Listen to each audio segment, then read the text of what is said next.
నమస్కారం ఫ్రెండ్స్. నేను పెట్టిన టైటిల్ ప్రకారం ఇది కాంగ్రెస్ ప్రభుత్వం, మన తెలంగాణలో ఉన్న కాంగ్రెస్ ప్రజా ప్రభుత్వము ఏ మంచి కార్యం చేద్దామన్నా అడ్డుపడుతున్నారు. ఓకే, అంటే నాకు అర్థం కాదు. కాంగ్రెస్ ప్రభుత్వం కూడా, రేవంత్ రెడ్డి గారు అట్లనే మిగతా పెద్దలు కూడా వాళ్ళు గొడవ చేస్తున్నారు. కరెక్టే, వాళ్ళ వెనకాల బీజేపీ వాళ్ళు ఉండి చేయిస్తున్నారు. కొంతమంది ప్రతి కమ్యూనిటీలో లేకపోతే ప్రతి కులంలో కొద్దిమంది బీజేపీకి, కొద్దిమంది బీఆర్ఎస్కి, మెజారిటీ కాంగ్రెస్కి మద్దతు ఇస్తున్నారు. డెఫినెట్లీ ఆ బీఆర్ఎస్ సానుభూతి పరులు కానీ లేకపోతే బీజేపీ సానుభూతి పరులు కానీ కాంగ్రెస్ని ఇబ్బంది పెట్టడానికి తప్పకుండా వాళ్ళు వాళ్ళ యొక్క సానుభూతి పరులకు పైసలు ఇచ్చైనా సరే గొడవలు చేపిస్తారు, కలెక్టర్లకి మీద దాడులు చేపిస్తారు, సర్పంచ్లకి పైసలు ఇచ్చి కృత్రిమమైనటువంటి అనేక రకాలు చేస్తుంటారు. ఓకే అని చెప్పి వాడు ఎవడో ఏది ఒత్తిడి చేస్తుండని చెప్పి మనము యొక్క ఇచ్చినటువంటి జీవోలని వెనక తీసుకోవడం అనేది కరెక్ట్ కాదు. అర్థమైందా? ఇక అట్లయితే ఇక మరి అడవే ఉండని. ఇక వెనకట వందల వేల సంవత్సరాల నుంచి అడవులే ఉన్నాయి, అడవులనే బతికిరు మనుషులు. మరి అట్లనే అడవులు లేకుండా నీకు ఎందుకు? మళ్ళీ ఇండ్లు కట్టుకుండేందుకు, ఇక ఇండస్ట్రీలు పెట్టుకుండేందుకు, రోడ్లు వేసుకుండేందుకు, ట్రైన్లు వేసుకుండేందుకు? అడవులనే ఉందాం. అడవిలో వెనకట బతకలేదా ఆది మానవులు? జంతువులు బతుకుతలేవా అడవిలా? ఎందుకు మళ్ళా? అంటే వై దీస్ డబుల్ స్టాండర్డ్స్, ఈ ద్వంద్వ నీతి ఎందుకు? ఇప్పుడు బీజేపీ ప్రభుత్వం ఉంది, బుల్లెట్ ట్రైన్ వేయాలని అంటున్నది. ఓకే, ఎక్కడి నుంచి? ముంబై నుంచి గుజరాత్కి వేయాలనుకుంటుంది, అహ్మదాబాద్కి. మరి అన్నప్పుడు ఆ బుల్లెట్ ట్రైన్ వేసే దారిలో ఉన్నటువంటి అన్నిటినీ తొలగిస్తలేరా? వాళ్ళు భూములు వాళ్ళ భూములో వాళ్ళ ఇండ్లు అంటే వాళ్ళకి డబ్బులు ఇచ్చో బెదిరిచ్చో చేస్తలేరా? ఇప్పుడు యూపీకి పోదాం పదా, బుల్డోజర్లు పెట్టి మొన్న అయోధ్య రామాలయం అభివృద్ధి అని చెప్పి అయోధ్యలో ఉన్నటువంటి ప్రతి ఇల్లు కూడా కొట్టిర్రు. మళ్ళీ కాంపెన్సేషన్ కూడా ఇవ్వలేదు. చెప్పండి. అట్లనే ఇప్పుడు బీఆర్ఎస్ హయాంలో కాళేశ్వరం కట్టేటప్పుడు, మల్లన్న సాగర్ కట్టేటప్పుడు చేయలేదా? గొడగోడు ఏడ్చిర్రు మల్లన్న సాగర్ రైతులు. కనీసం మార్కెట్ రేట్ కట్టిరా ముండా కొడక అంటే 15 లక్షలు మార్కెట్ రేట్ ఉంటే 6 లక్షలు చేతులు దులుపుకున్నాడు. ఇప్పుడు సికింద్రాబాద్ నుంచి మనోహరాబాద్కి రైలు వేస్తే అక్కడ ఏది వాడికి ఇష్టం ఉన్నట్టు వాడి భూములు కొనుక్కొని వాడి భూములకు అనుకూలంగా దారి మార్చుకొని హరీష్ రావు గారు అక్కడ ఏది ఎంత ఇచ్చిండు? మార్కెట్ రేట్కి 20 లక్షలు ఉంటే 3 లక్షలు 6 లక్షలు చేతులు దులుపుకున్నాడు. మరి ఏడవలేదా? గొడగడ ఏడవలేదా? ఖమ్మంలో రైతుల్ని బేడీ లేయలేదా? ఎక్కడి నుంచో నేను ఆనెస్ట్గా అడుగుతున్నా, నిజంగా అడుగుతున్నా, గుండె మీద చేసుకొని చెప్పండి సమాధానం. ఇప్పుడు ఏదైనా ఇండస్ట్రీ పెట్టాలి, ఎక్కడి నుంచి వస్తుంది భూమి? ఆకాశంలోకి వెళ్ళి రాదు కదా, ఉన్న భూమినే కదా వాడుకోవాలి, రైట్? ఇప్పుడు ఏది కోట్ల ఎకరాలు ఉన్నప్పుడు అందులోకి వెళ్ళి 100 ఎకరాల్లో 1000 ఎకరాల్లో మనం ఒక ప్రాజెక్టు వాడుకుంటే ఏం పోయిందిరా? అప్పుడు డాక్టర్ మన్మోహన్ సింగ్ గారు ఏది న్యూక్లియర్ పవర్ ప్లాంట్ పెడతా అంటే అప్పుడు గొడవ చేసిర్రు. మరి ఏడ కట్టాలి? సముద్రంలో కట్టదామా లేకపోతే నది మీద కడదామా? ఏం చేద్దాం? అడవిలో కడదాంరా అంటే దామగుండం చేస్తామంటే గొడవ చేస్తుంది ఆంధ్ర యొక్క జర్నలిస్ట్ మొండ. ఆమెకేం పని? ఆంధ్రాలో పోలవరం కడుతుంటే ఆ భూములు పోతుంటే మరి ఆడ ఎడుతుంటే ఈ ముండ మాట్లాడుతుందా? తులసి చంద్ గారు పోలవరం కింద భూములు పోతుంటే ఆ రైతులను ఆదుకోండి, పోలవరం ఆపండి అంటదా తులసి చంద్ జర్నలిస్టు? మరి తెలంగాణలో ఏ పని నీకు? ఆంధ్ర ముండ కొడుకులు ప్రతి ఒక్కడు బీఆర్ఎస్ సంఖ నాకుతాడు వాడుకోవాలి. వాడు ధరణి పేరు మీద ఎన్ని భూములు గుంజుకున్నాడు? అన్నలు వంచి పెడితే, కాంగ్రెస్ వాడు వంచి పెడితే, భూదాన ఉద్యమం కింద వంచి పెడితే ఆ భూములన్నీ గుంజుకున్న బాడకాలు ఎవరు? 42 కాలం నుండి తీసేసి ఇక 3 కాలంలో పెట్టిన బాడక ఓడు, అనుభవదాడి కాలం తీసిన బాడక ఓడు. ఇవాళ భూమి అంతా 90% భూమి ఎవరి చేతులు ఉన్నది. ఇవాళ భూమి 90% జనాల్లో లేదు. అర్థమైంది? ఆ మాదిగ లెక్క లేకపోతే ఆ ఎస్సీ ఎస్టీలకు ఎందుకు వచ్చింది? ఆ మాత్రం కాంగ్రెస్ వాడు ఇందిరమ్మ పుణ్యం వల్ల వచ్చింది. అంతకుముందు గుడిసెలలో ఉండేటోళ్ళు, గుడిసెలు వచ్చి ఈ బలిసిన బాడుకోలు కాలబెట్టేటోళ్ళు గుడిసెలు. ఆమె పక్కాయిలు కట్టించినాక ఈ గుడిసెలు గాలుడు ఆగింది. ఎవరు? జి వెంకటస్వామి ఎవరు? కాంగ్రెస్ నాయకుడు కాదా? అమ్మా అని బతిలాడితే ఆమె 75 లక్షలకు ఇందిరమ్మ ఇల్లు కట్టించింది. లేకపోతే గడికోసారి వచ్చేటోళ్ళు కాల్చేటోళ్ళు. చుండూరులో ఏమైంది? గుడిసెలు కాల్చిరు. ఎవడు కాల్చిండు? ఇదే అగ్రకులమోడు. చూడండి మీరు. అంటే అభివృద్ధి కావద్దు, సామాన్యుడి చేయాల పైసలు ఆడొద్దు. ఏంది ద్వంద్వ నీతి? మూసి నదిని ప్రక్షాళన చేస్తాం రా అంటే ఆడ హైదరాబాద్ లో ఇల్లులు 4 ఇల్లులు అటు ఇటు అవుతున్నాయి అంటే గొడవ చేస్తుండే పాడుకో. మరి మెట్రో రైలు వేసినాం, ఎంతో మంది ఇల్లులు పోయినాయి, వాళ్ళకి ఇల్లుల కాంపెన్సేషన్ కట్టించినాం. మరి మెట్రో వల్ల ఎంతమంది లబ్ధి చేకూరుతుంది? ఒక పెద్ద ప్రాజెక్టు పెట్టుకున్నప్పుడు, పెద్ద ప్రయత్నం ఆశించినప్పుడు చిన్న చిన్న నష్టాలు జరుగుతాయి, భరించాలి. చైనాలో చేయలే, చైనాలో ఇండియా లెక్కనే ఉంది. మరి ఇదే పాడుకో ఉంటాడు, ఇదే కేటీఆర్ వచ్చి నా కొడుకు అంటాడు. ఏమంటాడు? చైనా అభివృద్ధి అయింది, భారతదేశం కాలేదంటాడు. మరి చైనా ఎట్లయిందిరా? ఒక్కొక్కరిని తీసి మొత్తం అందరిని పక్కకు వారేసి మొత్తం నిర్బంధంగా వాడు అభివృద్ధి చేస్తే అయింది. వెనకట రాజులు చేయలే నిర్బంధంగా. మనం ప్రజాస్వామికయుతంగా మనము మార్కెట్ రేట్ కట్టిస్తాము అంటే సహకరించాల్సింది పోయి ఒక పెద్ద ప్రయత్నం ఆశించినప్పుడు చేయాలి, సహకరించాలి. ఆర్మీ ప్రాజెక్ట్ కావాలన్నప్పుడు చేయాలి. లేకపోతే మన పక్క దేశం వాడు వచ్చి మనని అటాక్ చేస్తే ఏమర్థం? ఇవాళ ఆఫ్ఘనిస్తాన్ చేసిర్రు, వాడు కాపాడుకోలేకపోతుండు. ఇవాళ పాలస్తీన్ చేస్తున్నారు, కాపాడుకోలేకపోతున్నాడు. ఎందుకంటే వాడి దగ్గర టెక్నాలజీ లేదు, ఆయుధాలు లేవు, ఆ పవర్ లేదు. మరి అవన్నీ సమకూర్చుకోకపోతే వేరే వాడు వచ్చి చేస్తాడు. కాదు, కోట్ల ఎకరాల భూమిలా, కోట్ల ఎకరాల అడవులలో 100 ఎకరాలు, 1000 ఎకరాలు, 3000 ఎకరాలు మన ఒక పెద్ద ప్రయోజనానికి వాడుకుంటే తప్పేంది? అది తప్పు అయితే రామోజీ ఫిల్మ్ సిటీ బొంద పెడదాం, అది తీసి పారదొబ్బుదాం. ఒక్క తెలంగాణ వాడు లేడు. తెలంగాణ ఉంటుంది, ఆంధ్ర రామోజీ ఫిల్మ్ సిటీ ఆంధ్ర ఉంది, కానీ ఒక్క తెలంగాణ ఊడ్చేటోడు కూడా ఉంటాడు. అలా ఆంధ్రాలకు సంబంధించిన ఫార్మా ఇండస్ట్రీస్ అన్ని హైదరాబాద్ చుట్టుపక్కల ఉంటాయి. ఒక్క తెలంగాణ ఉండాలి ఉద్యోగులు. ఆంధ్రాకి సంబంధించినటువంటి మొత్తం కార్పొరేట్ హాస్పిటల్ అన్ని ఆంధ్రలోనే ఉంటాయి. మొత్తం ఎంత భూమి కబ్జా పెట్టింది బాడుకోలు, బంజారా హిల్స్, జూబ్లీ హిల్స్ మొత్తం ఫిల్మ్ సిటీలు, గిల్ సిటీలు అని నానక్రామ కూడా ఇవ్వాలి. ఎంత ఎకరము 100 కోట్లు, 10 కోట్ల నుంచి 100 కోట్ల దాకా ఉంది ఒక్కొక్క ఏరియాలో. మరి అవన్నీ తీసేద్దాం రా. తీసేసి భూమిని, అడవులను వేస్ట్ చేయొద్దు. భూమిని అది పంట పండించుకుందాం. ఆ భూములను తీసేసి, ఒకప్పుడు అవి పంట పొలాలే కదా. అంటే ఆంధ్రాల కారిడార్లు కడితే ఏం కాదు. చిత్తూరులో శ్రీ సిటీ కట్టిర్రు, ఇదే చంద్రబాబు నాయుడు. మరి ఎవరిని నొప్పిగాలే, ఏ భూమి ఎవడు గుంజుకున్నా నొప్పిగాలే. అది అక్కడ గుజరాత్ లో వాడు సాబర్మతి రివర్ ఫ్రంట్ కట్టిండు మోడీ గాడు, ఎవరిని నొప్పి అయితే లేదు భూమి గుంజుకుంటే. వాడు పటేల్ విగ్రహం కట్టిండు, ఎవరిని నొప్పిగాలే. ఇక్కడ శివాజీ విగ్రహం కట్టిండు, నొప్పిగాలే. కానీ తెలంగాణలో ఈ బాడుకోలు వాడు ఏమన్నాడు? మానేరు మీద డ్యామ్గా ఇది కడతా అన్నాడు. మరి ఎడగట్టేటోడు కాదు. నీకొచ్చేవారు ఒక నీతి చెప్తావు, పక్కోడికి వచ్చేవారు ఒక నీతి చెప్తావు. కాదు, అప్పుడు శ్రీశైలం కింద అప్పుడు కట్టేటప్పుడు అవి మునిగిపోయినాయి. అప్పుడు మరి రైతులు గొడగొడ ఏడవలేదా? ఏడ్చిర్రు. కానీ ఇవాళ శ్రీశైలం కింద పంటలు పండించుకోండి, ఎంతమంది బాగుపడుతున్నారు. నాగార్జున సాగర్ ఏడవలేదా అప్పుడు? కానీ అంతకుముందు నాగార్జున సాగర్ అటాక్ ముందు వరి పువ్వ తినలే, వాడు ఆంధ్రలో ఎక్కడిస్తారు కదా. అవును, గ్రామీణ ప్రాంతాల్లో మక్క పువ్వనే తిన్నారు. ఎందుకని? వరి పువ్వ కొనుక్కొనే స్థాయిలో లేకుండే. మనం నాగార్జున సాగర్ కట్టినాక, సస్యశ్యామలమైనాక మనం కూడా ఆంధ్రలో లెక్క 3 పంటలు పండించుకుంటున్నాం, మనం కూడా మంచిగా బతుకుతున్నాం. అంటే కావద్దా?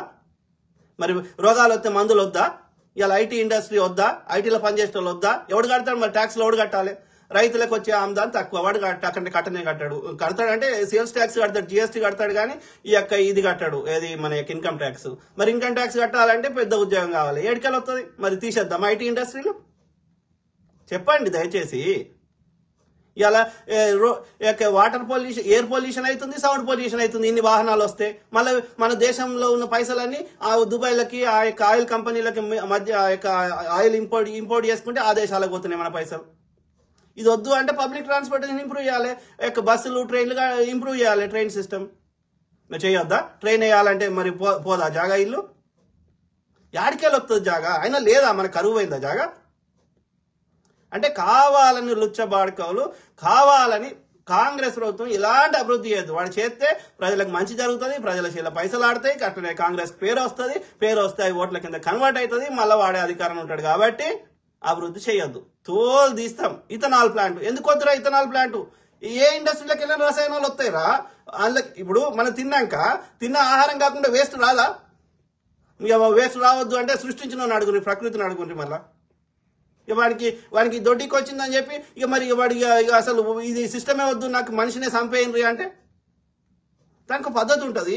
ఎడబడితే ఆడపోవద్దు, ఊరవతలు పోండి, లేకపోతే దానికి ఒక పద్ధతి ఉంటుంది. మనం ఆ భూమిలోకి పంపిస్తాము, లేకపోతే ఊరవతలకు పంపిస్తాము, దానికి ఒక పద్ధతి ఉంటుంది. మన ఇంట్లోకి వెళ్ళి చెత్త వస్తుంది ఎవ్రీడే, పొడి చెత్త, తడి చెత్త తీసుకుపోతాడు, వాడు ఊరవతలు వేస్తాడు, ల్యాండ్ ఫిల్లింగ్. అట్లనే ఇండస్ట్రీలోకి వెళ్ళి వచ్చిన రసాయనాలను చెరువులో కలిపొద్దు అంటున్నాం. కానీ దానికి పైపులు వేసి ఇప్పుడు మనం ఎట్లయితే మంచినీళ్ళు తెచ్చుకోవడానికి పెద్ద పెద్ద పైపులు వేసుకొని ఇంట్లో తెచ్చుకుంటున్నాం కదా, ఎక్కడి నుంచో నీళ్లు, నది నీళ్ళనో బోర్ నీళ్ళనో తెచ్చుకుంటున్నాం కదా ఏ దేశమైనా. అట్లనే వేస్ట్ ఈ యొక్క శానిటరీకి సంబంధించినవి ఆ వేస్ట్ వేయడానికి ఓపెన్ నాళాలు ఉన్నాయి. ఓపెన్ నాళాల వద్ద దానికి కూడా పైప్ లైన్ లోపలికి వెళ్ళి అప్పుడు ఎవడు అలా పడడు, ఇట్లా రోగాలు రావు, ఈ దోమలు రావు, అన్ని రావు అని చెప్తున్నాం. ఆ వేస్ట్ దాన్ని కూడా ఊరవతలు పంపిస్తాం కదా, అట్లనే ఇండస్ట్రీస్ కూడా ఊరవతలు పంపిస్తాం. భూమి ఏదైనా భూమిలోకి వెళ్ళి వచ్చింది భూమిలోకి పంపిస్తే అది భూమి మళ్ళీ మట్టి లెక్క కన్వర్ట్ చేసుకుంటది. మనిషి శరీరాన్ని కాలబెట్టినా అది యొక్క మట్టిని చేసుకుంటది. భూమి యొక్క గొప్పతనం, ప్రకృతి యొక్క గొప్పతనం ఏంటంటే ఏదైనా భూమిలోకి వెళ్ళి వస్తుంది, ఏది భూమిలోకి వెళ్ళేసినా మళ్ళీ అది మట్టి తయారు చేసుకుంటది, అది ఏ మెటీరియల్ అయినా సరే. అర్థమైందా? సో అది భూమి యొక్క గొప్పతనం, ఆ ప్రకృతి యొక్క గొప్పతనం. కాబట్టి ఆ భూమిలోకి పంపిస్తాం దాన్ని పైపులు వేసి.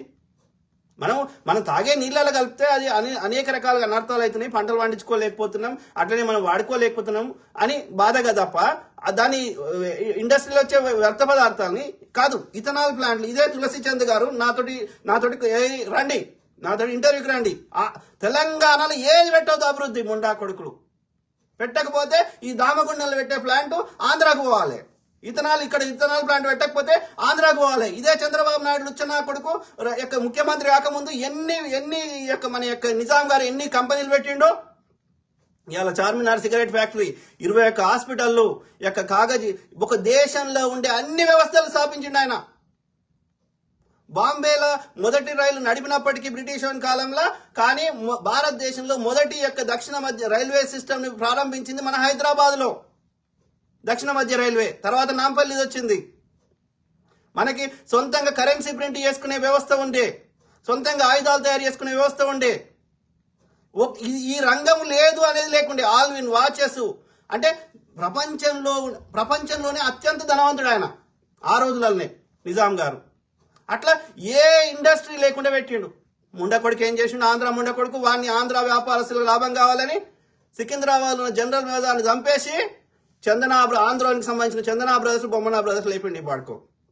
ఆంధ్ర షుగర్స్ ఇప్పటికి ఉంటది, నిజాం షుగర్స్ చంపేసిండి ఈ బాడుకో. అంటే ఇవాళ చూడండి మన తెలంగాణలో ఒక్క తెలంగాణోడు బడా వ్యాపారి లేడు. నువ్వు ఏ హాస్పిటల్ తీసుకో, కార్పొరేట్ హాస్పిటల్ ఆంధ్ర వద్దే ఉంటుంది, లేదంటే గుజరాత్ ఉంది, నార్త్ ఇండియన్ ఉంటుంది. ఏ స్వీట్ షాప్ తీసుకో వందే ఉంటుంది. ఇక చిన్న కూలి పని చేసే వాళ్ళు వాళ్ళే వచ్చారు. మరి మేమేం చేయాలరా? మేము ఇక దుబాయ్ పోవాలి, లేకపోతే అమెరికా పోవాలి, యూకే పోవాలి, అంతే కదా. ఇలా వరి నాట్లేస్టోళ్ళు కూడా ఇక్కడ తెలంగాణ మహిళలకి ఎక్కువ పైసలు ఇవ్వాలని బీహార్ వాళ్ళని తెప్పిస్తున్నారు. వాడు ఒరిస్సా వాడు వస్తాడు, కర్నూలు వస్తాడు, మేమేం చేయాలి గడివికాలనా? అంటే మా తిండి తింటారు. ఒక్క సినిమా ఇండస్ట్రీ తీసుకోండి, తెలంగాణ సినిమా ఇండస్ట్రీని డెవలప్ చేయండి రేవంత్ రెడ్డి గారు. ఒక్క ఆంధ్ర ఉంది, దాంట్లో ఎంతమంది తెలంగాణలో ఉంటారు లెక్క పెట్టవచ్చు ఇళ్ళ మీద. అది కూడా ఈ తెలంగాణ సపరేట్ అయినాక ఈ మాత్రం కనిపిస్తారు. అంతకుముందు దే ఆర్ అబ్యూజింగ్ మనని ఒక సిస్టమేటిక్ గా మన అన్ని విధాలను నాశనం చేస్తారు ఈ ఆంధ్రాకి సంబంధించిన వాళ్ళు. అందుకే ఆంధ్రలకు సంకనాక్తాడు కాబట్టి ఈ యొక్క కేసీఆర్ వచ్చిన కొడుకు వాడు ఆంధ్రాడే కాబట్టి బీహార్ నుంచి వాళ్ళు శ్రీకాకుళంకి వలస వచ్చారు, శ్రీకాకుళం నుంచి మళ్ళీ మన తెలంగాణకు వలస వచ్చిన ఈ ఆంధ్రాకి సంబంధించిన బాడకవే కాబట్టి కేసీఆర్ వచ్చిన కొడుకు వాడు ఆంధ్రోళ్ళకి ఎంత దోసుకున్నా ఏమనడు కాబట్టి ఆంధ్రాకు సంబంధించిన వాళ్ళందరూ బీఆర్ఎస్ సంకనాక్తున్నారు. అర్థమైందా? మరి తెలంగాణలో ఏమీ కాలే, మేము ఏడిపోవాలి. మరి మేమే గవర్నమెంట్ నడుస్తుంది, జీతాలు ఇస్తుంది, అన్ని చేస్తుంది మా ట్యాక్స్ డబ్బులతోటే కదా. మా తాత ముత్తాతల నుంచి మా ఇప్పటి వరకు మేము కట్టిన ట్యాక్స్ డబ్బులే కదా. ఎంతవరకు న్యాయం ఇది? పోన్రి మీ ప్రాంతాలకు పోయి మీ ప్రాంతాల్లో అక్కడ కొట్లాడిపోర్రి తులసి చంద్ గారు. ఈడ భద్రత ఉంటుంది, ఈడ నీకు సెక్యూరిటీ ఇస్తాము, నీవు ఆంధ్రాకు పోతే నీకు చంపుతారో లేదో అది అరాచకమైన రాష్ట్రము. మరి ఆడికి పోయి కొట్లాడిపో తులసి గారు, ఆడ సమస్యలు లేవా? హైదరాబాద్లో సేఫ్గా ఉంటావు, నిన్ను రక్షిస్తాము, మా తెలంగాణ పోలీసులను కాపాడుతాము. మళ్ళీ నువ్వు తెలంగాణలో అభివృద్ధి కానియవా? దామగుండం పెడతామంటే అడవులు పోతాయి అంటావు, ఇంకో ఇండస్ట్రీ పెడతామంటే పంట పొలాలు పోతాయి అంటావు. మరి ఏడ కట్టమంటావు? నిన్ను ఎత్తి మీద కట్టమంటావా? చెప్పండి దయచేసి, మీకు దండం పెడుతున్నా. ఐఎమ్ రిక్వెస్టింగ్ ఎనీబాడీ, ఓకే, ప్రతి ఒక్కరిని నేను బదిలాడి అడుగుతున్నా. ఏడ కడదాం? వద్దా? అభివృద్ధి వద్దా? ఫార్మా ఇండస్ట్రీ వద్దా? ఐటీ ఇండస్ట్రీ వద్దా? ఇంకో ఇథనాల్ ఇండస్ట్రీ వద్దా? ఎందుకు వద్దు? ఇథనాల్ ఇండస్ట్రీ ఎందుకు వద్దు నాకు చెప్పండి. పంట మన అవసరానికంటే ఎక్కువ వండినప్పుడు దాన్ని పారబోసుకుందామా? అమెరికాలో తయారు చేస్తారు రైతనాలు, మహారాష్ట్రలో తయారు చేస్తారు రైతనాలు. ఎక్కువ ప్లాంట్స్ భారతదేశంలో మహారాష్ట్రలో ఉన్నాయి. వద్దా? మహారాష్ట్రలో అట్లే గొడవ చేస్తారు రైతనాలు ప్లాంట్ వద్దని. తమిళనాడులో లేవా ఇండస్ట్రీలు? వాళ్ళు ఎక్కువ నేషనల్ ప్రాజెక్ట్స్ అన్ని తమిళనాడులో ఉన్నాయి. వాళ్ళు గొడవ చేస్తుర్రా? అక్కడ నావిగేషన్ సెంటర్ లేదా? ఫస్ట్ దేశంలో పెట్టింది అక్కడనే కదా. అన్ని న్యూక్లియర్ పవర్ ప్లాంట్లు న్యూక్లియర్ ప్లాంట్ పెట్టింది అక్కడనే కదా. బాబా అటామిక్ రీసెర్చ్ సెంటర్ ఉన్నది అక్కడే కదా. ఒరిస్సా వాళ్ళు గొడవ చేస్తుర్రా? శ్రీహరి సెంటర్ ఉంది కదా, శ్రీహరికోటది. మరి ఇన్ని రాష్ట్రాలలో గొడవ అయినప్పుడు ఈ తెలంగాణలోకి వచ్చేవరకు ఎందుకు గొడవ చేస్తున్నారు? అంటే తెలంగాణ అభివృద్ధి కావద్దు, తెలంగాణ ప్రజలకు ఉద్యోగాలు రావద్దు. అంతకుముందు ఐటీఆర్ ప్రాజెక్టు పెడతామంటే అప్పుడు మరి 1,00,000 మందికి 2,00,000 మందికి ఉద్యోగాలు వస్తాయంటే మరి ఎక్కడికి తెస్తాడు భూమి?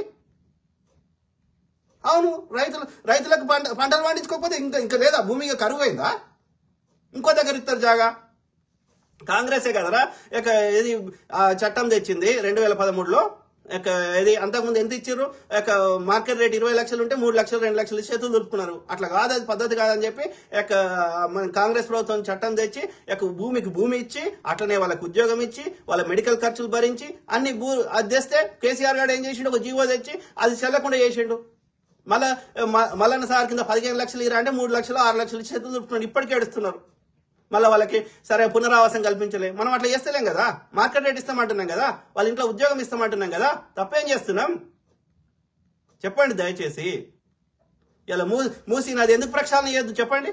ప్రతి ఒక్కడు ఇండస్ట్రీలకు సంబంధించినవి లేకపోతే వాళ్ళ ఇంట్లో సండాసులు అన్ని నదిలో కలిపితే ఈ నది ఎంత గలీజ్ ఉంటుంది? ఇలా దాని కింద హుస్సేన్ సాగర్ మీదకి వెళ్ళి వాళ్ళకి తాగేటోళ్ళు నీళ్లు ఇలా దాంట్లో బోట్లో పోతుంటే కూడా ఆ వాసన వస్తుంటే ఇబ్బంది అవుతున్నది. ఎందుకు ప్రక్షాళన చేయొద్దు చెప్పండి? యూకే వాళ్ళు చేస్తలేరా? అమెరికా వాళ్ళు చేస్తలేరా? ఫ్రాన్స్ వాళ్ళు చేస్తలేరా? స్విట్జర్లాండ్ వాళ్ళు చేస్తలేరా? మరి ఆ దేశాలు చైనా వాడు చేయలేదా? సింగపూర్ వాడు చేయలేదా? మలేషియా వాడు చేయలేదా? ఆ దేశాలు బాగున్నాయని బట్టలు ఇప్పుకున్నాడు షూటింగ్లు చెప్తారు కదా ఈ సినిమా ముండలు, ఈ ఆంధ్ర ముండలు. మరి మన ప్రాంతాన్ని అట్లా చేసుకుంటామంటే తప్పేముందిరా చెప్పండి? అంటే అభివృద్ధిగా మన ఇల్లు పెంట ఉండాలి, పక్కన ఇంట్లో పోయి ఉండాలి. నేనేమంటున్నా అది కాదురా నాయన, పక్కువ నుండి చూడడానికి పోతే ఓన్లీ కానీ మనది కూడా వాళ్ళ లెక్క చేసుకోవచ్చురా, మన దగ్గర పైసలు ఉన్నాయి అన్ని ఉన్నాయిరా, ముండా కొడుకులు అడ్డుపడకుండా అంటే నేను దేశద్రోహిని, నేను హిందూ ద్రోహిని, ఇంకో ద్రోహిని. సిగ్గుశరం ఉండాలి అన్నం తింటే. ఆలోచన జరుగుతున్నది దయచేసి. ఓకే, అర్థమైందా? I think mostly I covered it. ఇది కరెక్ట్ కాదు, పద్ధతి కాదు. దేనికైనా ఒక సంస్కారం ఉండాలి. గలీజ్ నా కొడుకు. అభివృద్ధి కావద్దు, ఏం కావద్దు. ఎంత గింత రాజకీయమా? నీ అమ్మ నీకు 10 ఏళ్ళు ఇచ్చారు కదరా, నువ్వు చేసేది ఉండే అభివృద్ధి ఎవడాపిండ్రా? కేసీఆర్ వచ్చి నా కొడక నీ శైల పెట్టినప్పుడు ఎంత? అంతకుముందు 14 ప్రధానమంత్రులు, అంతకుముందు 60 ఏళ్లలో కలిసిన ముఖ్యమంత్రులు అందరు కలిస్తే 72,000 కోట్ల అప్పైంది. కానీ డాక్టర్ వైఎస్ రాజశేఖర రెడ్డి గారి హయాంలో కానీ, తర్వాత వచ్చిన రోషయ్య గారు కానీ, కిరణ్ కుమార్ రెడ్డి గారి హయాంలో కానీ మనది మిగులు బడ్జెట్ రాష్ట్రము. మన సంవత్సరానికి కట్టిన మన ట్యాక్స్ డబ్బులు అన్ని కలిపితే మనం ఖర్చులు వంగా 3,000 కోట్లు 5,000 కోట్లు మిగిలినాయి. అంటే నీ షేలో పెట్టినప్పుడు అప్పు ఎంత ఉండే? 60 ఏళ్లలో చేసిన అప్పు ఎంత ఉండే అంటే 72,000 కోట్లు ఉండే. అన్ని ప్రభుత్వాలు, కాంగ్రెస్, టీడీపీ అన్ని కలిపితే. ఓకే, ఈ ముండ కొడుకు షేలో పెట్టినాక ఇవాళ 7 లక్షల కోట్లు అప్పు అయింది. మళ్ళీ ఇదే ముండ కొడుకు అంటాడు రేవంత్ రెడ్డి నువ్వు అప్పు చేసినావు, ఏడాదిలో అప్పు చేసినావు అంటాడు. చేసినాం కరెక్టే. అలాకెళ్ళి ఎంత పర్సెంటేజ్ నీవు కేసీఆర్ గారు చేసిన అప్పుకి మిత్తి కట్టినాం? అసలు ఎంత కట్టినాం, మిత్తి ఎంత కట్టినాం? ఎందుకు 7 లక్షల కోట్లు అప్పు చేయాల్సి వచ్చింది 6 ఏళ్లల్లా? ఉన్నాయా? దోసుకొని టీఆర్ఎస్ ని బీఆర్ఎస్ చేసి మొత్తం దేశాన్ని వెళ్దామంటే ఆ బాపను అడుగుకుంటాడా? వాడు నీకంటే 10 రెట్లు దేడు సార్ ఉన్నాడు. వాడు ఈవీఎంలను మారుస్తున్నాడు, అన్నిట్లో గెలుస్తున్నాడు. నిన్నెడ రానిస్తారా? వాడు కాంగ్రెసే 60 ఏళ్ల నుంచి ఇంత దేశమంతా ఉన్న కాంగ్రెస్ నే వాడు ముప్పు తిప్పలు పెడుతున్నాడు. కాంగ్రెస్ లేకుండా చేయడానికి ట్రై చేస్తున్నాడు. నిన్నెడ రానిస్తారా? కేసీఆర్ తీసుకుపోయిండు, బిడ్డను లోపల పెట్టిండు. వీడిని కూడా లోపల పెడతాడంటే కామైపోయాడు. టీఆర్ఎస్ నుంచి బీఆర్ఎస్ అయింది, మళ్ళీ బీఆర్ఎస్ నుంచి టీఆర్ఎస్ చేద్దామంటే రూల్స్ అడ్డం వస్తున్నాయి. ఇక దోసుకున్న సొమ్ము, దోసుకున్న భూములు ఈ బాడుకో దగ్గరనే ఉన్నాయి. దేశంలో ఏ రాష్ట్రంలో ఎన్నికలైనా దానికి ఫండింగ్ చేయడానికి అన్ని పైసలు వీని దగ్గర ఉన్నాయి. కానీ వాడు పెట్టనిస్తలేడు బీజేపీ వాడు బాపనోడు ఇంకా హుషారున్నాడు వీనికంటే. ఇంకా లీజ్ బాడుకో. అభివృద్ధి కావద్దు, తెలంగాణ బాగుపడద్దు. అరే కాంగ్రెస్ పార్టీ గింత లంగరాజకీయం చేయలేదురా, ఎప్పుడు చేయలే, గతంలో చేయలే, ఇప్పుడు చేయలే. వాడి ప్రజలు ఎందుకు ఆదరిస్తున్నారు? నువ్వు లంగ రాజకీయం చేసినా, ఈవీఎంలు మార్చినా, ఇంకోటి చేసినా, నువ్వు కాంగ్రెస్ చచ్చిపోయిందని ప్రచారం చేసినా మరి ఎట్లొచ్చిందిరా తెలంగాణలో? ఇంకో పోదాం ఏ దేశంలో ఏ ప్రాంతం అని పోదాం, కాంగ్రెస్ అభిమానులు లేరా? ఇప్పుడు తెలంగాణ ఇచ్చిండు, ఆంధ్రాకు ద్రోహం చేసిండ్రని ప్రచారం చేసిన ఆంధ్రాలో కూడా రాహుల్ గాంధీ పాదయాత్ర చేస్తే నీరాజనం పట్టిరు కర్నూలులో అన్ని చోట్ల. ఎందుకంటే కాంగ్రెస్ వాళ్ళు చేసిన మంచి పనుల వల్ల లబ్ధి చేకూరింది కాబట్టి అభిమానం నువ్వు తీసేస్తా అంటే పోదు. నువ్వు ఈవీఎంల ద్వారా లంగలాగి చేసి అట్లా లేదన్న నీ యొక్క గోధి మీడియాలో ప్రచారం చేస్తావు కావచ్చు, కానీ ప్రజల హృదయాలకి నువ్వు తీసేయలేకపోతున్నావు.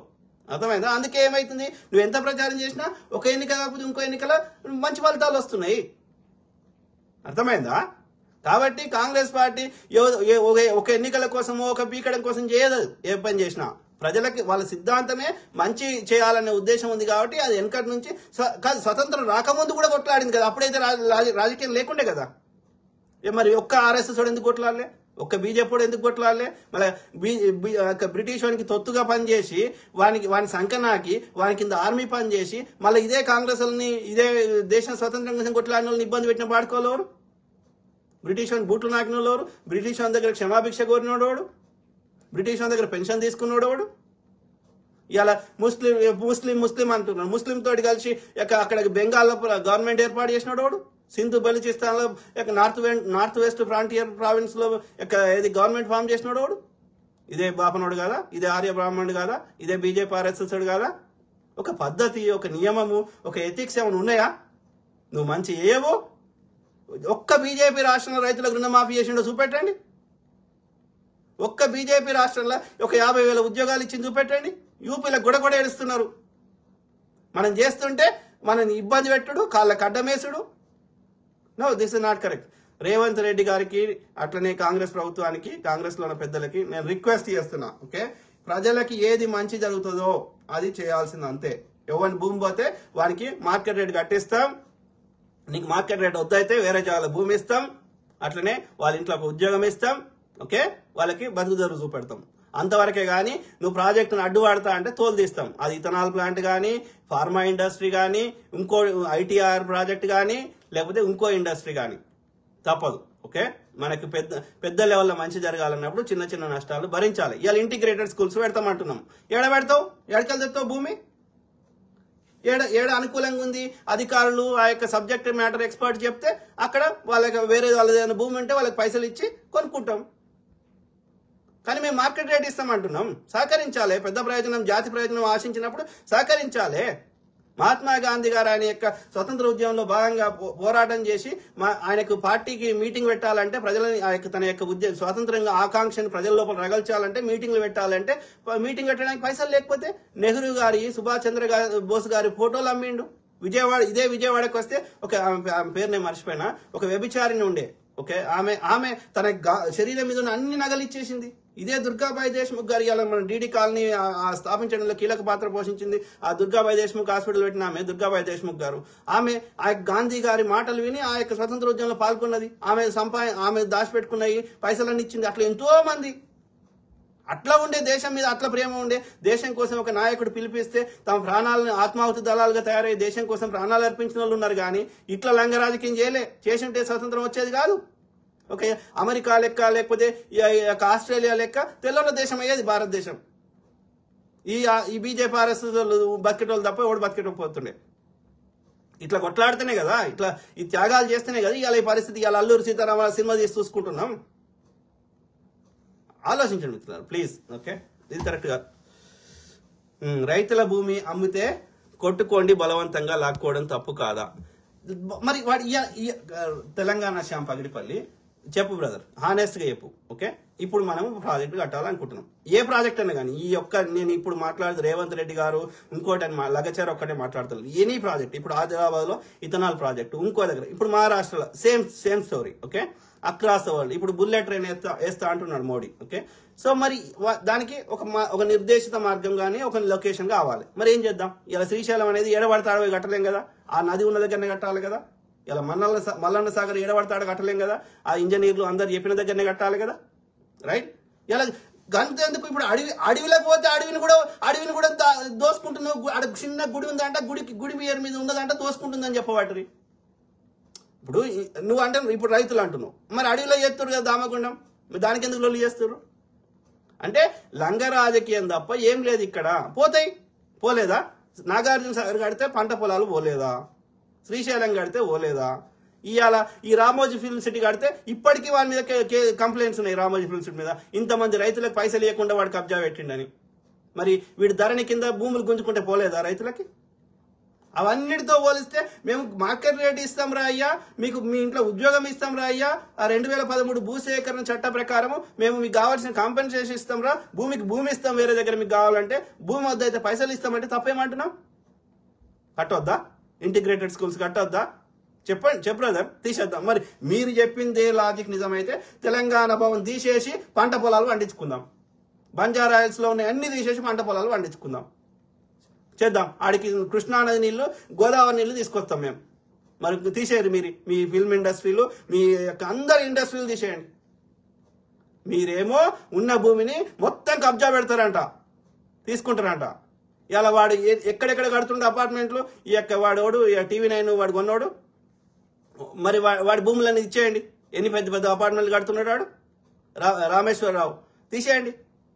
మరి పంట పొలాలు పండించుకుందాం. ఏం మాట్లాడతారు? భూమి కరువు పోయిందా లేదా?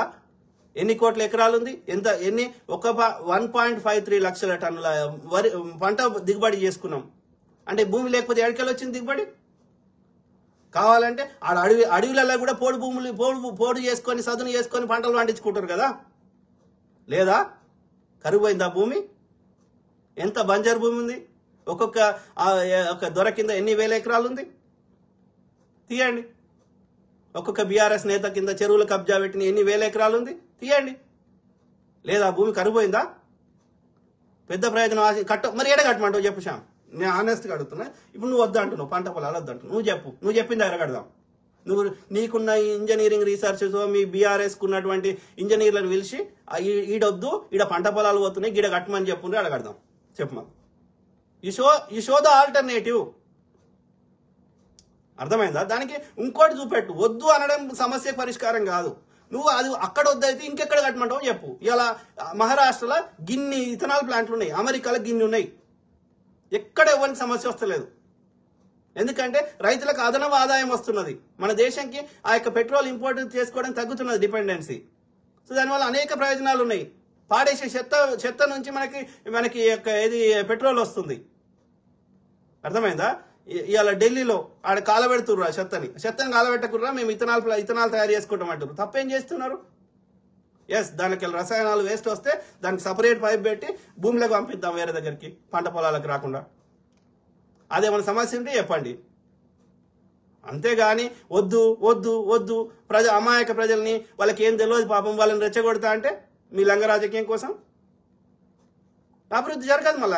మళ్ళీ అప్పుడు చైనా లెక్క కాలేదు అనొద్దు. ఈ పాడుకోవచ్చు, మేము ఇట్లనే ఉంటాం, మేము ఇట్లనే వెనకటి లెక్కనే ఉంటాం, అది మాకు అభివృద్ధి వద్దు అని చెప్పాలి. సిగ్గులేదు నా కొడుకు. బలవంతంగా లాక్కోవడం అంటే మంచిగా చెప్తాం, ఈయనకపోతే చట్టం చేసినాక చట్టాన్ని పాటించకపోతే పోలీసు వాడు ఏం చేస్తాడు? పోలీసు అని ఏమంటారు? లా ఎన్ఫోర్స్మెంట్ ఆఫీసర్ అంటారు. లాని తయారు చేస్తాడు, చట్టాలను తయారు చేస్తాడు ఈ యొక్క శాసనసభ్యులు కానీ పార్లమెంట్ సభ్యులు కానీ. ఆ చట్టాలని అందరూ పాటించేటట్టు చూస్తాడు పోలీసోడు. ఓకే, వాడు తప్పు చేసిండా రైట్ చేసిండా నిర్ణయించేటోడు న్యాయవాది, జడ్జి. ఓకే, సో నేను నేరం చేయలేదు, నేను ఇంకోటి చేయలేదు, తప్పు చేయలేదు అని ప్రూవ్ చేసుకోవడానికి నీ తరఫున వాదించేటోడు న్యాయవాది. అర్థమైందా? సో అన్నప్పుడు న్యాయాన్ని లేకపోతే చట్టాన్ని అందరూ పాటించేటట్టు చూడాల్సినోడు పోలీసోడు. మరి పోలీసోడు బలవంతం చేస్తున్నాడు, నేను తాగి నడపొద్దురా అంటే నడిపితే ఊదిపిస్తున్నాడు అంటే మరి వాని పనే అది. నువ్వు తాగి నడపకూడదు అనేది ఒక చట్టం ఉంది. ఉన్నప్పుడు నువ్వు తాగి నడిపినవా లేదని టెస్ట్ చేసేటోడు, తాగి నడిపితే నీ బండి గుంజుకునేటోడు, నిన్ను నడపకుండా చేసేటోడు, నిన్ను యొక్క ఇన్వెస్టిగేషన్ చేసే క్రమంలో నువ్వు ఆధారాలు తారుమారు చేస్తావు, వాడు జైల్లో పెట్టేటోడు, రిమాండ్లో పెట్టేటోడు పోలీసోడు. మరి పోలీసోడు విధి ధర్మం. బలవంతంగా లాక్కుంటున్నారు అంటే వాడు జీవో తెచ్చిండు, జీవో తెచ్చినప్పుడు జీవోని అందరూ పాటించాలి. పాటించకపోతే మరి దాన్ని గొడవ చేస్తే ఆ చట్టాన్ని అమలు చేయకుండా అడ్డుపడితే పోలీసు వాడు ఏం చేస్తాడు? అడ్డు తొలగిస్తాడు, అందరు పాటించేటట్టు చూస్తాడు. అర్థమైందా?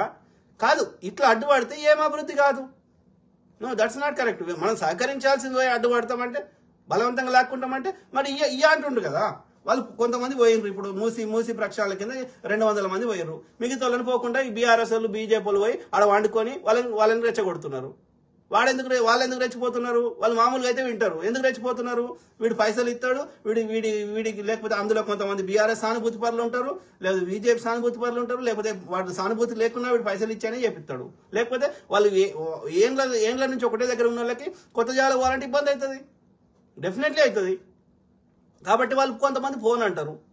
కరెక్ట్, ఇవన్నీ వాస్తవమే. ఇవన్నీ ఇప్పుడు కాదు, గతంలో కూడా జరిగినాయి. ఇది కాళేశ్వరం కట్టేటప్పుడు జరగలే, మల్లన్న సాగర్ కట్టేటప్పుడు జరగలే, నాగార్జున సాగర్ కట్టేటప్పుడు జరగలే, ఫార్మా ఇండస్ట్రీ పెట్టేటప్పుడు జరగలే, రామోజీ కట్టేటప్పుడు జరగలే. జరుగుతుంది. మార్పు ఎవరు అంగీకరించారు? ఒక సిస్టమ్కి అలవాటు పడ్డ వాళ్ళకి ఇంకో దగ్గర పోయి బతకమంటే ఇబ్బంది అవుతుంది, కొత్త జాలకు పోయి బతకాలంటే.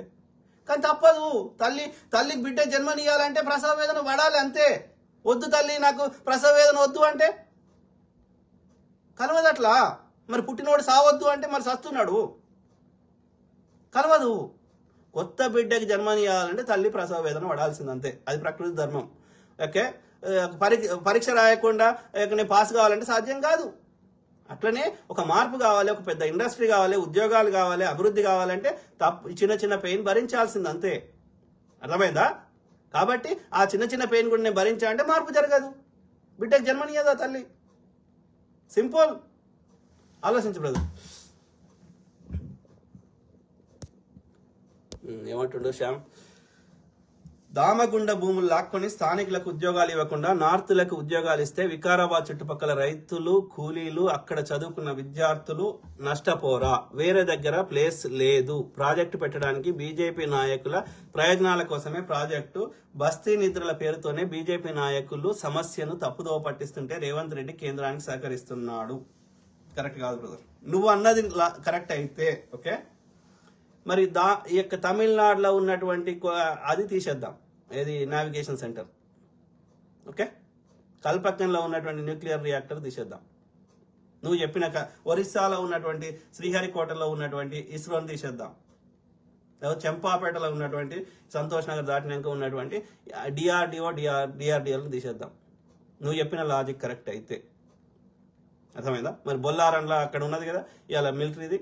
మళ్ళీ వాళ్ళు ఎంతమంది, వాళ్ళ నార్త్ ఇండియన్స్ ఉన్నారా, సౌత్ ఇండియన్స్ ఉన్నారా అంటే మనము ఎస్, ఎక్కడ వ్యాపారాలను దెబ్బతీస్తున్నారు, ఇక్కడ మార్వాడోడు వస్తున్నాడు, మన వ్యాపారం బతకనిస్తలేడు, ఆంధ్రోడు వస్తున్నాడు, లేకపోతే ఆంధ్ర కూలీలు వస్తున్నారు, ఇంకో దగ్గర నుంచి వస్తున్నారు, మనల్ని తీసుకుంటలేరు. కరెక్ట్, అగ్రి చేస్తా, అందులో నేను 1% విభేదిస్తలేను. కానీ నేషనల్ ప్రాజెక్ట్ వచ్చినప్పుడు డెఫినెట్లీ అన్ని ప్రాంతాల వారు ఉంటారు అందులో. ఎందుకంటే అది జాతీయ ప్రాజెక్ట్ కాబట్టి, కేంద్ర ప్రభుత్వం అన్ని రాష్ట్రాల దేశానికి సంబంధించింది కాబట్టి, దేశానికి సంబంధించిన ఆర్మీలు అన్ని వాళ్ళు ఉంటారు కదా, సౌత్ వాళ్ళు, నార్త్ వాళ్ళు అందరూ ఉంటారు కదా. సిమిలర్లీ అందులో కూడా టాలెంటెడ్ ఉన్న వాళ్ళు ఉంటారు, తప్పకుండా ఉంటారు. ఈ యొక్క నేవీ సెంటర్లో మనల్ని కూడా ఉంటారు. నీకు ఆ నేవీ పరీక్ష పాస్ అయ్యి నువ్వు ఆ యొక్క క్వాలిఫైడ్ అయితే నీకు కూడా ఇస్తాడల్లా. నార్త్ వాళ్ళు ఎక్కువ ఉన్నారంటే మన సౌత్ ఇండియాలోనేమో వ్యాపారాలు చేసుకుంటారు, ఐటీ ఇండస్ట్రీలో ఎక్కువ మనల్లే ఉన్నారు. ఏడిపోయినా నార్త్లో కూడా మనల్లే ఉన్నారు. బెంగళూరు పోయినా మనల్లే ఉన్నారు, తెలుగు వాళ్ళే ఉన్నారు. అమెరికా పోయినా తెలుగు వాళ్ళే ఉన్నారు. ఎక్కడ పోయినా ప్రపంచంలో ఐటీ ఇండస్ట్రీలో తెలుగు వాళ్ళే ఉన్నారు. సిమిలర్లీ ఆ యొక్క ఐఏఎస్లు, ఐపీఎస్లు బీహార్ వాళ్ళు ఉన్నారు. అట్లనే ఈ యొక్క స్వీట్ షాప్లలో నార్వాడోడు ఉన్నాడు. అట్లనే ఈ యొక్క ఏమంటారు, ఈ ఆర్మీలో పంజాబ్ వాళ్ళు లేకపోతే నార్త్ ఇండియన్స్ ఎక్కువ ఉన్నారు. ఎందుకున్నారు అంటే వాళ్ళకి అలవాటైంది, వాళ్ళ తాత ముత్తాత అప్పటి నుంచి వాళ్ళు ఆర్మీలో ఉన్నారు. వాళ్ళు కూడా ఇంట్లో కూడా ఆర్మీలో ఉండాలని. ఎందుకంటే అప్పుడు ఎక్కువ ఈ దండయాత్రల నుంచి బాగా ఇబ్బంది పడ్డది పంజాబ్ వాళ్ళు. నార్త్ ఇండియన్స్ ఎక్కువ పడ్డారు. మీరు ఏ దండయాత్ర తీయండి, నార్త్ ఇండియాలోనే వచ్చినాయి. ఎందుకంటే 3 దిక్కుల నీళ్లు ఉన్నాయి భారతదేశానికి. ఒకటే దిక్కు భూమి ఉంది, ఏది ఇప్పుడు పాకిస్తాన్, ఆఫ్ఘనిస్తాన్, ఖైబర్ పఖ్తూన్ఖ్వా, తర్వాత ఆ యొక్క టర్కీ, ఇస్తాన్బుల్, ఇవన్నీ ఓకే, ఇరాన్, అట్లా అక్కడ నుంచి యూరోప్ అట్లా. సో అదొక్కటే మా యొక్క ఖాళీ మార్గం ఉంది. మిగతా అన్నిట్లో చుట్టూ నీళ్లుండే కాబట్టి ఎక్కువ దండయాత్రలు వాళ్ళు జరిగినాయి. కాబట్టి వాళ్ళకి దేశ భద్రత మీద కొంచెం భయము ఇవి ఎక్కువ ఉన్నాయి. ప్లస్ ఈ మత మార్పిళ్ళు కూడా అప్పుడు ఎక్కువ వాళ్ళ మీద జరిగినాయి కాబట్టి మతం పిచ్చి కూడా ఎక్కువ ఉన్నది. ఈ రెండే ఎక్కువ ఉన్నాయి. ఎస్, కాబట్టి ఆర్మీలో ఎక్కువ మంది వాళ్ళు ఉన్నారు. మన సౌత్ ఇండియన్ ఆర్మీలో పోతా అంటే వద్దంటురా? వద్దంటే కొట్లాడదాం. కానీ ఒక నేషనల్ ప్రాజెక్టు, ఆర్మీకి సంబంధించిన ప్రాజెక్ట్ ఉన్నప్పుడు డెఫినెట్లీ నార్త్ ఇండియన్స్ ఎక్కువ ఉండొచ్చు. కానీ సౌత్ ఇండియన్ ఆ నేవీలో పనిచేస్తామంటే కూడా ఆపుతలేడు. అర్హత లేనానికి అయితే ఇయ్యరు కదా. నీకు ఆర్మీ నేవీకి సంబంధించి ఎలాంటి అర్హత లేనానికి ఇయ్యరు కదా. ఇలా అదేంది విశాఖపట్నంలో నేవీ సెంటర్ అది ఉన్నది, అందులో నార్త్ ఇండియన్స్ ఎక్కువ ఉన్నారు. అంతేగా నేషనల్ ప్రాజెక్టులలో ఆర్మీకి సంబంధించిన దేశ భద్రతకు సంబంధించిన వాటిలో నార్త్ ఇండియన్సే ఎక్కువ ఉన్నారు. సౌత్ ఇండియన్స్ పోదామా ఎవడు ఆపుతలేడు, కానీ సౌత్ ఇండియన్స్ పోతలేరు. ఎందుకంటే ఆడ పైసలు లేవు, ప్రాణం ఎప్పుడు ఉంటుందో ఎప్పుడు పోతుందో తెలియదు. కాబట్టి మనలు పైసలు వచ్చే దగ్గరికి ఐటీ ఇండస్ట్రీలు ఇట్లా పోతున్నారు, లేకపోతే దుబాయ్ పోతున్నారు. ఓకే, మనకి ఎంతసేపు పైసలు పిచ్చి ఎక్కువ ఉన్నది సౌత్ ఇండియాలో. అట్లా బీజేపీ అట్లా అని ఎవడు సహకరిస్తలేడు. అది అది దేశ ప్రాజెక్ట్ కాబట్టి సహకరిస్తున్నాం. మిగతా అన్ని విషయాలు కొట్లాడతలేం బీజేపీ తోటి. ఇప్పుడు అదాని వాడు 100 కోట్లు ఇస్తా అంటే వాపసు తీసుకో అని చెప్పలే. అదాని కరప్షన్ మీద ఇన్వెస్టిగేషన్ చేయమని అంటలేమా? బీజేపీ కొట్లాడతలేమా? బీజేపీ తిడతలేమా? అరే ఏం చేసిండ్రా మీ బీజేపీ పాలిత రాష్ట్రాలు, ఒక్కడనే ఏమైనా చేసిండని అడుగుతలేమా? కానీ జాతి ప్రయోజనాలు ఆశించినప్పుడు ఆ యొక్క దేశ భద్రతకు సంబంధించిన విషయం వచ్చినప్పుడు డెఫినెట్లీ సహకరించాలి, తప్పదు. అది ఎవరు ఏ పార్టీ అయినా, బీఆర్ఎస్ కూడా సహకరించాలి. దాన్ని లంగ రాజకీయం చేయొద్దు. చేస్తే ప్రజలు దంతరు పట్టుకొని దేన్ని రాజకీయం చేయాలి, దేన్ని ఏది తెలుస్తలేదు. కేటీఆర్లు వచ్చినప్పుడు కేసీఆర్ ఏమో హామీలో అన్నాడు, ఈయనకేమో ఏం తెలుస్తుంది. వీడు చదువుకున్న మూర్ఖుడు, వీడు ఏది ఆలోచించాడు, ఎవరిని సలహా తీసుకోడు, అహంకారి ఉన్నాడు. ఇగ్నోరెన్స్ అండ్ ఆరోగెన్స్, ఈ రెండు డేంజరస్. ఓకే, ఆరోగెన్స్ లేదనుకో, వాడు ఇగ్నోరెంట్ ఉన్నా కానీ వాడికి ఎవడన్నా ముచ్చడి చెప్తే అర్థం చేసుకుంటాడు. కానీ ఈ కేటీఆర్ అని లుచ్చనా కొడుకు, వాడు ఏం చదివిండో ఎందుకు చదివిండో దేవుని కేరక. కానీ ఆరోగెంట్ అండ్ ఇగ్నోరెంట్, ఏ విషయం మీద అవగాహన లేదు, కానీ అహంకారం మాత్రం కళ్ళు నెత్తి ఏడుకో ఉన్నాయి వానికి. కాబట్టి వాడు ఎవడు చెప్పింది వినడు. వాడు హాఫ్ నాలెడ్జో 0 నాలెడ్జ్ తోటి వచ్చి ఏది పడుతుందో పడతాడు. దేని రాజకీయం చేయాలి, దేని రాజకీయం చేయొద్దో తెలియని అవగాహన లేని మనిషి. చెప్పు శ్యామ్. తెలంగాణ శ్యామ్ పగిడిపల్లి. తెలంగాణకు ప్రాజెక్టులు తీసుకొస్తే ఎవరు అడ్డుపడరన్నా, మనం అవునన్నా కాదన్నా తెలంగాణలో ప్రాజెక్ట్ కట్టింది కాంగ్రెస్ పార్టీ అని అందరికీ తెలుసు. కానీ కొంతమంది స్వార్థ ప్రయోజనాల కోసం ఉన్న అడుగులని అభివృద్ధి పేరుతో నాశనం చేస్తే మన భావితరాలు చైనాలో బిల్డింగ్ల పైన వ్యవసాయం చేసుకుని బ్రతకాలి. ఎందుకంటే తెలంగాణలో జనాభా పెరుగుతుంది కానీ భూమి పెరగదు కదా అన్న. ఉన్న వాటిని కూడా నాశనం చేస్తే ఎలా చెప్పు. నీలాంటి చదువుకున్న వాళ్ళు కూడా పర్యావరణానికి నష్టం చేసే ప్రాజెక్టులు మనకు అవసరమని చెప్పడం కరెక్ట్ కాదన్నా. ఎందుకంటే మనది దక్కన్ పీఠభూమి, సముద్రం పక్కల ఏమీ లేదు మన తెలంగాణ. అది మీకు కొంతమంది తులసి చంద్ గారు లాంటి వాళ్ళు మీకు ఏమంటారు ఒక తప్పుడు భావాన్ని కలిగిస్తున్నారు శ్యామ్ బ్రదర్. ఓకే, అర్థమైందా? ఇప్పుడు నేను అడుగుతున్న దానికి సమాధానం చెప్పు. ఇలా దామగుండంలో వరి వండియలేదు కదా. ఇప్పుడు కేసీఆర్ కాళేశ్వరం అనేది కట్టినాక కూడా, ఈ కాళేశ్వరం అనేది ఇప్పుడు పడవ పెట్టినాక కూడా, ఓకే, ఇప్పుడు 153,000 టన్నులు మనము రైతులు వండించారు. రైట్, మన తెలంగాణ రైతులు. అంటే ఇందులో దామగుండ భూములు అయితే వండియలే కదా. మరి ఏడిపోయింది పర్యావరణం? ఏడుగా వచ్చింది ఇక్కడ పర్యావరణం ఎందుకు వచ్చింది? మనకున్న కోట్ల ఎకరాలకి 1,000 ఎకరాలు మనం తీసుకుంటే, లేకపోతే 3,000 ఎకరాలు తీసుకుంటే వచ్చిన నష్టం ఏంది?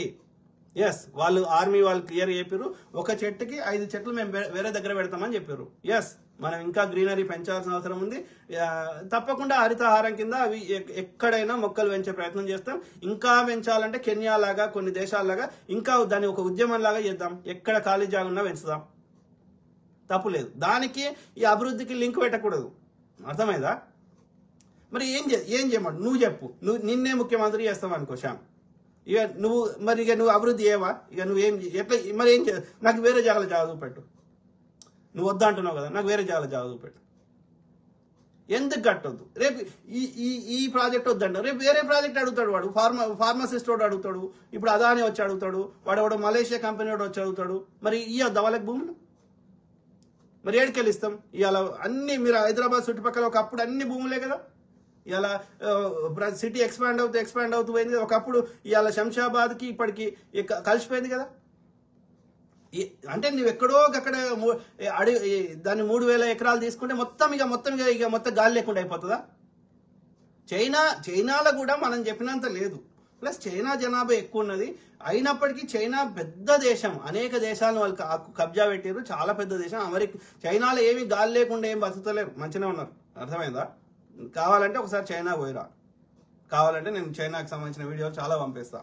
చైనాలో మీరు ఎవరు చెప్పినట్లేదు. ఇప్పుడు ఢిల్లీ ఉన్నది, ఎస్, ఢిల్లీలో అది అక్కడ వాతావరణం అంతా చలి ప్రాంతం కాబట్టి ఆ ఎయిర్ అనేది ఇప్పుడు ఏమవుతుందంటే ఈ గాలి అనేది వేడి గాలి ఒక ఎండలు బాగా కొట్టినప్పుడు ఇప్పుడు ఏమవుతుంది, ఆ అల్పపీడనం అతిపీడనం వచ్చినప్పుడు గాలి అనేది ఒక చోటు నుంచి ఇంకో చోటుకి పోతుంది. కానీ ఢిల్లీలో ఆ పరిస్థితి లేదు. అక్కడ వేడి చల్ల ప్రాంతం ఉంది కాబట్టి గాలి పోతలేదు, ఉన్నట్టు అట్లనే ఉంటుంది. ఆ వాహనాల నుంచి వచ్చిన ఆ యొక్క దుమ్ము అదంతా. మరి గాలి కదలనప్పుడు అది సమస్య వస్తున్నది, గాలి కదిలితే ఆ సమస్య ఉండదు ఇవాళ ఢిల్లీలో. అర్థమైందా? సో కొన్ని ప్రాంతాలు అట్లున్నాయి ప్రకృతి పరంగా. అది అది కొన్ని ఇప్పుడు అంటార్క్టికల్ అంత ఐస్ ఎందుకు ఉంది అంటే అంతే, అది భూమి ఇట్లా 23.5 తిరిగి ఆ ఎండాకాలం మొత్తం ఎండలో. ఇప్పుడు ఎండాకాలం దాదాపు ఒక చీకటే ఉండదు కొన్ని ప్రాంతాల్లో. చలికాలం మొత్తం అసలు సూర్యుడే రాడు, ఎందుకంటే భూమి ఆ ప్రకృతి అట్లా ఉన్నది ఒక డిఫరెంట్లా. సో అట్లాంటి ప్రాంతాలు, ఢిల్లీ లాంటి ప్రాంతాల్లో ఆ గాలి అనేది మూవ్ అవుతలేదు కాబట్టి అక్కడ ఆ యొక్క వాహనాల నుంచి వచ్చినటువంటి ఆ యొక్క కర్బన పదార్థాలు పోతలేవు, ఒక చోటు నుంచి ఇంకో చోటుకి పోతలేవు. నాట్ బికాజ్ ఢిల్లీలో మనకంటే ఎక్కువ వాహనాలు ఉన్నాయని కాదు, ముంబైలో చాలా ఉన్నాయి, హైదరాబాద్లో ఉన్నాయి, అట్లా పెద్ద నగరాలు న్యూయార్క్లో ఉన్నాయి, కానీ అక్కడ గాలి మూవ్ అవుతలేదు. సో అది సమస్య ఉంది కాబట్టి దానికి వేరే ఆల్టర్నేటివ్ లేదు. కాబట్టి పబ్లిక్ ట్రాన్స్పోర్టేషన్ వాహనాలను తక్కువ వాడి పబ్లిక్ ట్రాన్స్పోర్టేషన్ ఇంప్రూవ్ చేసుకుంటే కొంచెం ఢిల్లీ బెటర్ అవుతుంది. అది సృష్టి ఉన్నది, అది ప్రకృతి ఉన్నది, మనం చేసింది ఏం లేదు అందులో. అర్థమైందా? మనం ఏమి ఎక్కడి నుంచో వేరే దగ్గర నుంచి తెస్తలేం. ఈ భూమి మీద ఉన్నదే మనం భూమికే దానికెళ్ళి వచ్చింది, దానికెళ్ళి పోతుంది. ఈ భూమిలోకి లేదని ఎగిరిపోయి వేరే గ్రహం మీదకో పోతలేదు, స్పేస్లోకి పోతలేదు. ఏమి మనం వాడుకుంటుంది భూమి మీదనే ఉన్నది, మళ్ళా అది భూమిలోకే పోతున్నది. భూమి అంటే ఒక్క భూమే కాదు, మట్టి అని కాదు, ఈ మొత్తం ఓకే, ఇంక్లూడింగ్ గాలి అన్ని కలిపితేనే భూమి అంటారు. అంటే భూమి అనే గ్రహం గురించి చెప్తున్నాను. ప్రాజెక్టులు కట్టడం వల్ల ప్రాణాలకు ఏం ప్రమాదం లేదన్న, రేడియేషన్ వల్ల గర్భిణీ స్త్రీలకు, చిన్నపిల్లలకు, వృద్ధులకు లేని రోగాలు వస్తే తర్వాత ఎంత బాధపడాలి మనందరం. అది నిజమైతే శ్యామ్ బ్రదర్, సో నువ్వు చెప్పింది నిజమైతే ఫస్ట్ సెల్ ఫోన్ వాడడం బంద్ చేయి. సెల్ ఫోన్ నుంచి చాలా రకాల వస్తాయి. అట్లా ఎక్స్రే బంద్ చేయి, ఓకే, అట్లనే అల్ట్రాసౌండ్ బంద్ చేయి, ఓకే, తర్వాత అదేంటి మొత్తం చేస్తారు టోటల్ బాడీ స్కాన్ బంద్ చేయి. ఇవన్నీ రేడియేషనే. క్యాన్సర్ ట్రీట్మెంట్ చేస్తారు చూడు, అది రేడియేషనే, బంద్ చేయి. ఇవి డైరెక్ట్ శరీరం మీద చేస్తారు. సో నువ్వు ప్రాజెక్ట్ గురించి చదువు, దాని డిపిఆర్ చదువు. దాని ఏంది అల్ట్రా లో అంటే అతి తక్కువ. అంటే ఇప్పుడు మైక్రోవేవ్ ఉంది, మైక్రోవేవ్లో మనం ఫుడ్ వేడి చేసుకుంటాం, ఏంది వేవ్స్ కాదా? ఫుడ్ ఎట్లా వేడి అవుతుంది? మంట పెడుతున్నామా? వేవ్స్ ద్వారానే. అట్లా ప్రతి దగ్గర ఉన్నాయి. భూమికి ఏమంటారు ఆ యొక్క ఇది ఎలక్ట్రోమాగ్నెటిక్ వేవ్స్. భూమికి ఈ ఉత్తర ధ్రువము, దక్షిణ ధ్రువము, south pole, south north magnet, everything is wave.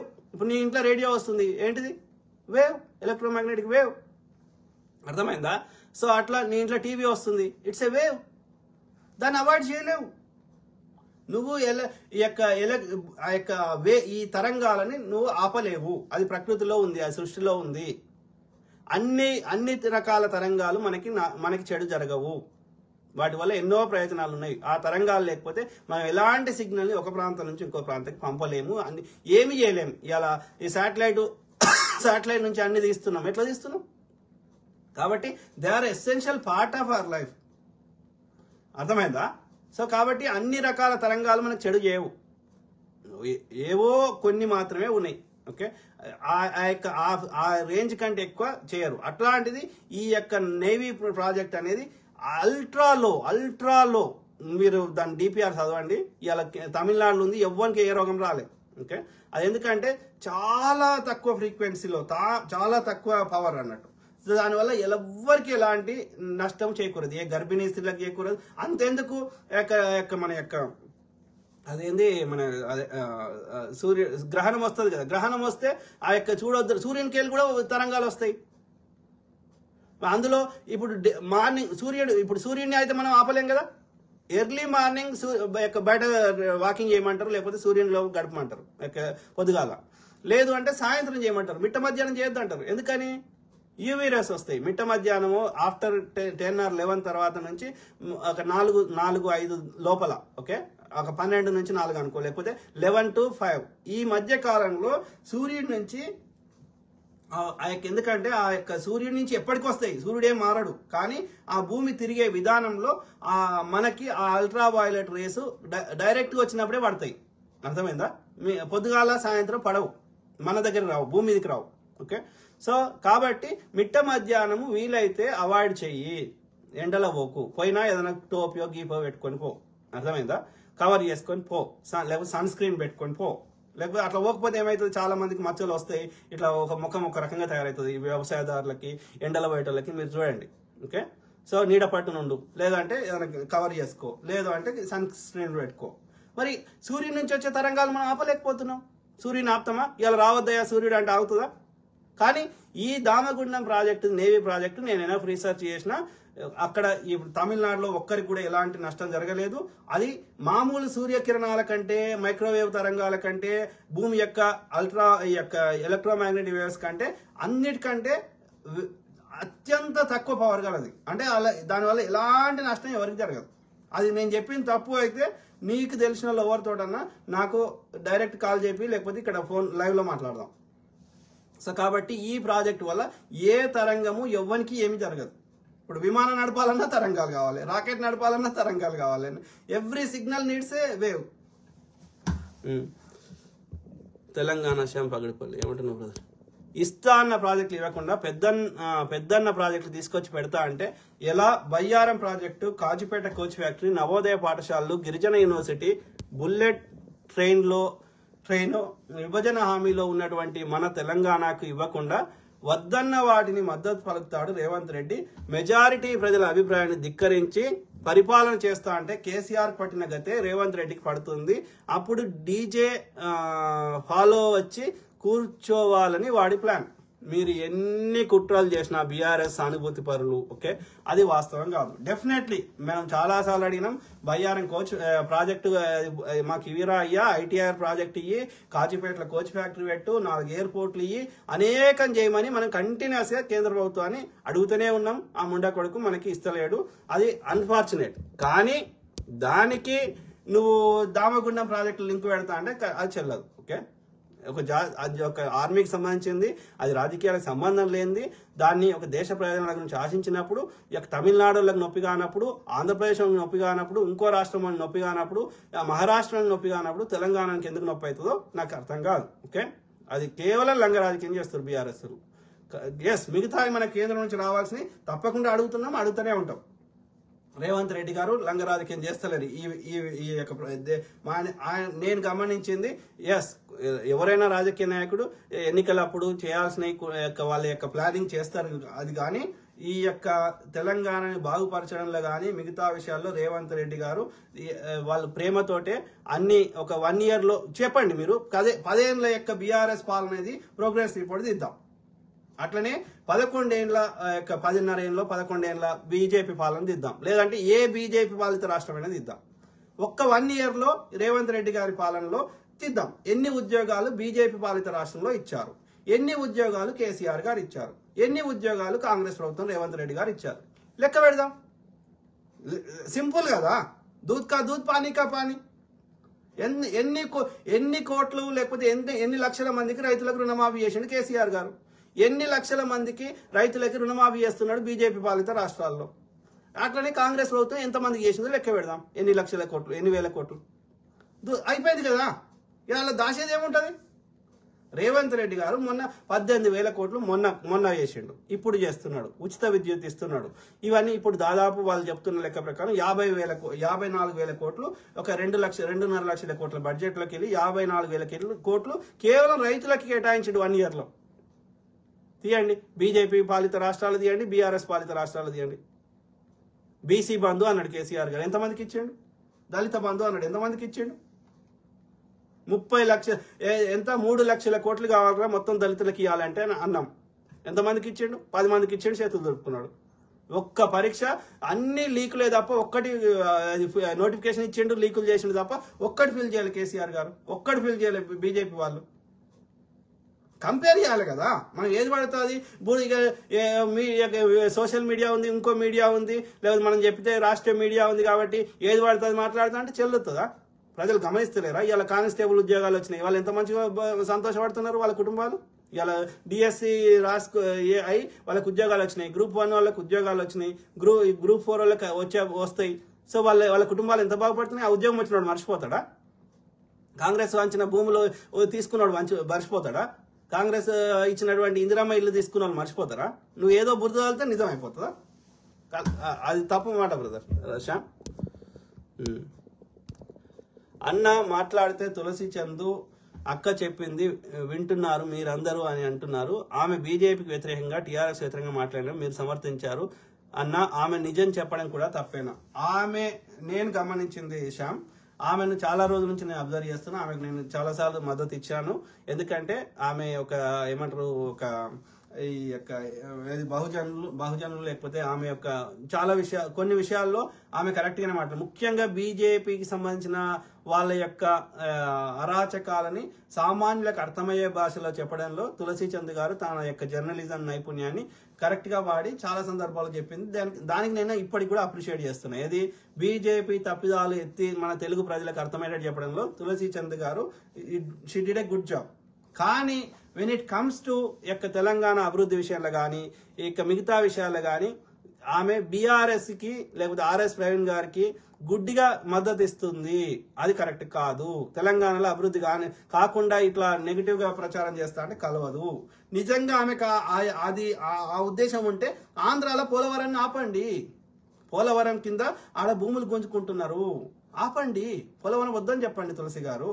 ఆడ చిత్తూరులో శ్రీ సిటీ పెట్టిండు చంద్రబాబు నాయుడు గారు, అక్కడ ఇండస్ట్రీ పెట్టిండు బెంగళూరుకు దగ్గర ఉంటుందని. ఆ శ్రీ సిటీ వద్దని ఆపండి. ఆంధ్రప్రదేశ్లో ఇలా కాకినాడలో కారిడార్ పెడతా అంటున్నాడు, ఆపండి కదా. ఆ పులికాట్ సరస్సుని చిన్నప్పుడు పాఠాలు చదువుకున్నాం. రకరకాల పక్షులు వచ్చి ఇక్కడ ఉండేటి పులికాట్ సరస్సు కింద ఆ యొక్క మళ్ళీ వలస వెళ్ళేటి అని పాఠాలు చదువుకున్నాం. ఇవాళ అది లేదు. పులికాట్ సరస్సు మొత్తం పొల్యూషన్ చేసి పారదు. దాని మీద సినిమాలు కూడా వచ్చినాయి. అట్లా ఎన్నో సమస్యలు ఆంధ్రప్రదేశ్లో. మాట్లాడండి తులసి గారు. అక్కడ భూమి తీసుకోవద్దని చెప్పండి, మాట్లాడదు. తెలంగాణలో మాత్రం కాంగ్రెస్ ప్రభుత్వం ఏం అభివృద్ధి చేస్తారన్నా బీఆర్ఎస్ వాడు అడ్డుపడతాడు. బీఆర్ఎస్ వాడు చెప్పినట్టు ఏమేంటది. ఆర్ఎస్ ప్రవీణ్ గారు ఎవరికి మంచిగా చేసినరా? అందరూ ఆ యొక్క వాళ్ళని పెట్టుకున్నాడు, వాళ్ళ యొక్క స్వేరోలను పెట్టుకున్నాడు, ఫుడ్ పాయిజన్ చేపిస్తున్నాడు, మరి కాంగ్రెస్ మీద బురద తాగుతున్నాడు. వానికి సిద్ధాంతం ఉన్నది. ఎన్ని పార్టీలు మారిండు వాడు? పైసల కోసం ఎన్ని రకాల గడ్డి తిన్నాడు వాడు. తోటి దళితులను చంపిండు వాడు. వానితోటి ఇంటర్వ్యూలు చేస్తుంది, వానికి గుడ్డిగా సపోర్ట్ చేస్తుంది. అంటే ఆమె ఎక్కడో ఒక చోట అది ఏ కారణం మనకు కరెక్ట్ మనం చూడలేదు కాబట్టి మనకు తెలియదు. కానీ నా అనుమానం ప్రకారం కేటీఆర్ ఆమెకు డబ్బులు ఇచ్చిండో ఇంకేదన్నా వ్యవహారం ఉందో నాకు తెలియదు. కానీ మొత్తం మీద అయితే బీఆర్ఎస్కి అయితే గుడ్డి మద్దతు అయితే ఇస్తుంది తులసి చంద్ర. బీజేపీని మంచిగా ఉతికి ఆరేస్తుంది. కానీ ఇక కాంగ్రెస్ మీద ఏమంటారు సవతి ప్రేమను ప్రదర్శిస్తుంది. కానీ బీఆర్ఎస్కి మాత్రం చాలా వరకు 99% ఆమె మద్దతు ఇవ్వడమే నేను చూసిన ఆమె వీడియోలన్నీ సోఫా.